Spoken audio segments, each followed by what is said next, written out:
और श्री लक्ष्मीनारायण भगवान की जय।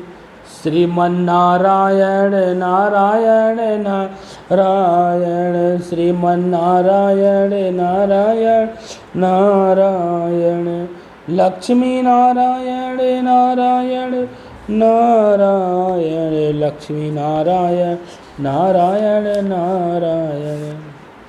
और श्री कृष्ण भगवान की जय। आपको एकादशी, चैत की एकादशी सुनाते हैं। पाप मोचनी एकादशी है। एक बार धर्मराज युधिष्ठिर ने कहने लगे कि हे महाराज, धर्म युधिष्ठिर जी महाराज जी से, मतलब कृष्ण भगवान से वो बोले कि फागुन शुक्ल पक्ष की, फागुन जो है वो शुक्ल पक्ष की जो एकादशी है उसका महत्व आपने बता दिया है। अब कृपया करके यह बताइए कि चैत कृष्ण पक्ष की एकादशी का नाम क्या है, इसमें कौन से देवता की पूजा की जाती है और इसकी विधि क्या है। कृष्ण भगवान कहने लगे कि हे राजन, यह प्रश्न एक समय राजा मंधाता ने लोमशा ऋषि से किया था और जो कुछ उन्होंने उत्तर दिया वो मैं आपसे अवश्य ही कहूँगा, लोमशा ऋषि कहने लगे कि हे राजन, इस एकादशी का नाम पाप मोचनी एकादशी है। इस एकादशी का नाम पाप मोचनी एकादशी है। अब मैं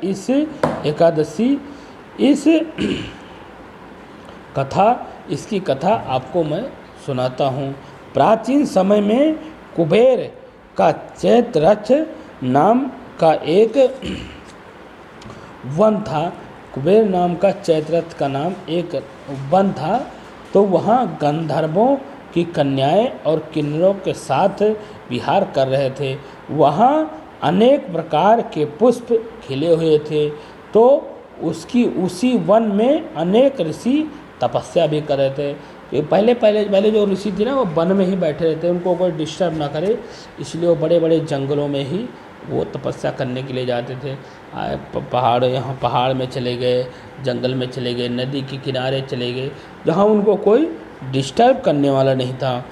तो वह तपस्या कर रहे थे। वहाँ स्वयं इंद्र भी चैत और वैशाख मास में देवताओं सहित आकर के वहाँ क्रीड़ा करते हैं।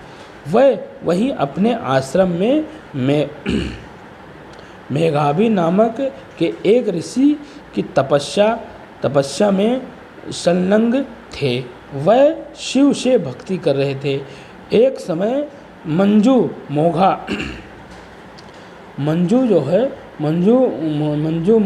घोषा नाम की एक अप्सरा ने उनको मोहित करने का विचार किया कि मैं गंगा ऋषि को मैं उनको मोहित करूंगी अपनी तरफ। तो जो मंजू घोषा अप्सरा थी, वो विचार कर ही रही थी। वहाँ ऋषि के भय के, उसको ऋषि का भय भी था, उसको ऋषि का बहुत ही भय था। भय के मारे समीप नहीं जा पाई। वहाँ वन दूर ही बैठ करके वीणा पर मधुर गीत गाने लगी। मतलब वो वीणा बजाने, क्योंकि वो अप्सरा थी तो वो वीणा बजाने लगी और दूर ही अपना भजन गाने लगी, गीत गा रही थी। उसी समय कामदेव ने भी मेघावी ऋषि को जीतने की चेष्टा की। उन्होंने उस सुंदर अप्सरा से भू को धनुष काट दिया। भू को धनुष कटाक्ष को डोरी नेत्रों में धनुष की लाचक कुचों को कुर बना करके मंजू घोषा को सेनापति बनाया। उसी समय मेघावी ऋषि भी युवा और हष्ट पुष्ट थे। मतलब वो एकदम जवान थे, ज़्यादा वो नहीं थे बूढ़े, तो वो भी उस समय युवा थे, हष्ट-पुष्ट थे। तो साथ ही यज्ञोपवीत तथा दंड धारण किए हुए थे। ब्रह्म का तेज बहुत उनको था, वे तेज था। मंजू घोषा ऐसे सुंदर ऋषि को देख करके उनकी सुंदरता पर मोहित हो गए और अपने गीत चूड़ियों और नूपुरों की झनकार से तथा नित्य कला द्वारा हवा भाव से दिखा करके मुनि को रिझाने लगी। पर्याप्त समय तथा यह जो काम चलता रहा और अत्यंत अंत में कामदेव ने ऋषि को पराजित कर दिया। कामदेव ने ऋषि को लास्ट में पराजित ही कर दिया। ऋषि मंजू घोषा ने साथ रमण करने लगे और काम के इतने वशीभूत हो गए कि उन्हें दिन या रात कुछ भी ना विचार नहीं कर पाए। मतलब वो इतना ही अपने काम में वशीभूत हो गए, इच्छा मूर्ति हो गए कि वो दिन रात ही नहीं देख पाए। इस प्रकार बहुत समय बीत गए। तब एक दिन मंजू घोषा कहने लगी, ऋषि जी बहुत दिन बीत गए हैं, अब मुझे स्वर्ग जाने की आज्ञा दीजिए। मुनि ने कहा, आज इस संध्या को तो आओ, आज इस संध्या को तो आई हो, प्रातः काल होने पर ही चली जाना। मतलब उनको लग रहा था कि अभी आज शाम को ही आई है और रात को ही जाने की बात कर रही है। तो मुनि ने कहा कि अभी सुबह हो जाए फिर तुम चली जाना। मुनि के ऐसे वचन सुन करके अप्सरा कुछ समय तक रुक गई। अंत में उन्हें पुनः मुनि से विदा मांगी तो मुनि कहने लगे कि आधी रात तो हुई है। अप्सरा ने कहा कि महाराज आपकी रात तो बहुत ही लंबी है, इसका क्या परिणाम है? मुझे यहाँ पर आए कई वर्ष बीत गए हैं और आप कह रहे हो आधी रात हुई है। उस अप्सरा की यह बात सुन करके मुनि को समय का ज्ञान हुआ तो विचार करने लगे कि इस अप्सरा के साथ रमण करते हुए हमको सप्तवन वर्षों 9 महीने मतलब सप्तवन वर्षों 9 महीने दिन बीत गए हैं, 9 महीने 3 दिन बीत गए हैं। तब वह उनको कल के समय प्रतीत हुआ, अत्यंत क्रोधित होने लगे कि होने पर मुनि की आंखें खोली। जब उन्होंने ये सब बातें सोची, उन्होंने अपने मन में विचार किया, तब उनकी आंखें खुली और ज्वाला उत्पन्न होने लगी। वह कहने लगे कि मेरी कठिन परिश्रम से एकात्र की कई तपस्या को तूने नष्ट कर दिया है। तू महापापनी है और दुराचारणी है। मुझे धिक्कार है, तूने मेरे साथ घात किया है। इसलिए तू मेरे श्राप से पिशाचनी हो जाएगी।